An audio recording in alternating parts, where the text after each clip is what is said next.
Good afternoon, everyone, and welcome back to my movie reviews. This morning is when I watched a horror film. I had seen the trailer for this movie a few weeks back, and then I forgot the name of the film. And then I've been googling quite a bit to search and find out what is the name of this movie. Um, and I was failing. I tried looking up on Wikipedia. They don't have an entry on Wikipedia. I didn't know any of the actors. Um, Searched. Finally, I found I gave a description of one of the scenes, which is the reason why I wanted to watch this film.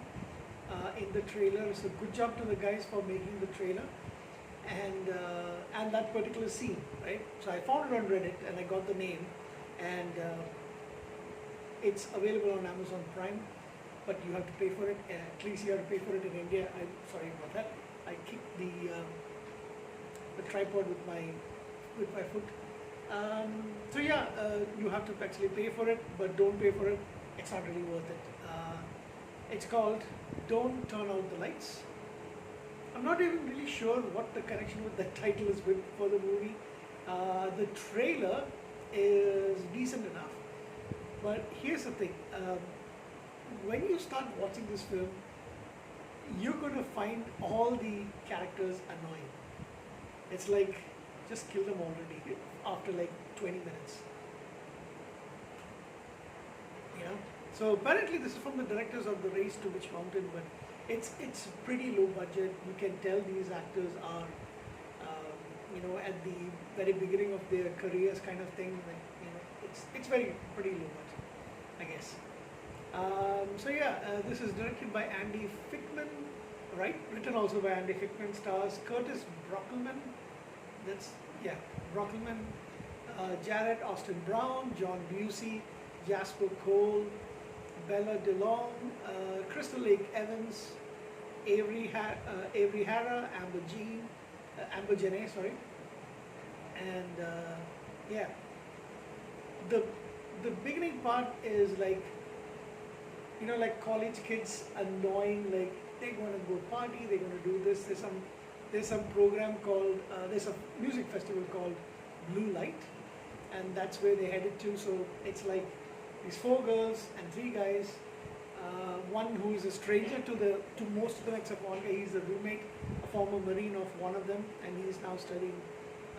He's a former Marine and now studying in college. And these are all school friends, the rest of them, and they decide to go on this trip. It's a long weekend trip for them to go to Blue Light Festival. So they make a lot of noise. There's this guy who's like annoying, the typical, the druggy guy in the bunch, and everybody is pissing me off.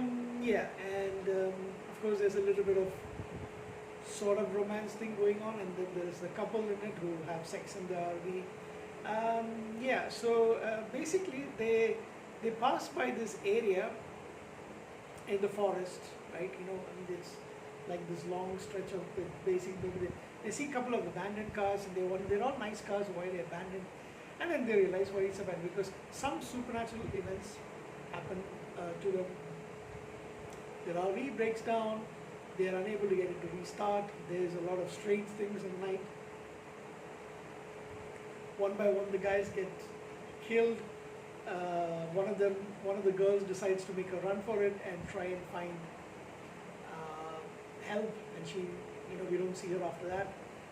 There's possibility of some occult stuff happening, because the boyfriend of one of the girl it's one of the girl's birthday, so her boyfriend actually stole the vehicle, borrowed it sort of from his uncle. His uncle's got no idea they actually did it, and apparently there's some occult books in it, but then it's not really that. It's something to do with possibly they don't really explain anything, so you don't really get some idea of exactly what it's all about.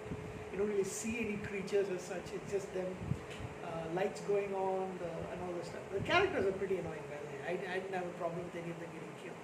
And towards the end, it's like almost a half-hearted ending. So it did have some interesting moments. So the main thing that I actually focused on were, there's a scene in which, I don't know, some kind of demon supernatural thing is there. So there's this girl, the birthday girl, goes to try to find her boyfriend, then she comes back and she's banging on the RV. When they look at them, they can hear her banging on the RV, but they can also see her outside. So it's like she's in two places at once. They don't know which one is her. And then later onwards, they find her completely mutilated. Her hand is still on the RV door. And that is actually the thing that made me want to watch this movie. I was like, that is actually happening. Sounds interesting. But yeah, that's the main interesting part of this movie. And in the end, it goes, this is any of the typical kind of horror stuff, but it's, I don't know. We don't know what else is there. The uncle is probably into occult Satanism and all that stuff, the books. And then the only other clue about possibly that being connected with the occult or supernatural thing is towards the end they show the main girl, she puts her hair up and then you see like there's a pentagram tattooed on the back of her neck, and the other girl mentions this to her and she says, I just had it was just a star, but over there it changed into a pentagram. I don't know what the heck is happening. There's all these things about these nasty truck drivers who are behind them and all that. And initially they think that's basically them trying to scare them and all that, but it isn't that. Anyway, they're all annoying. I'm glad all of them are dead. But like the ending also doesn't really give me anything there's no satisfaction. She just disappears before she can be found to safety.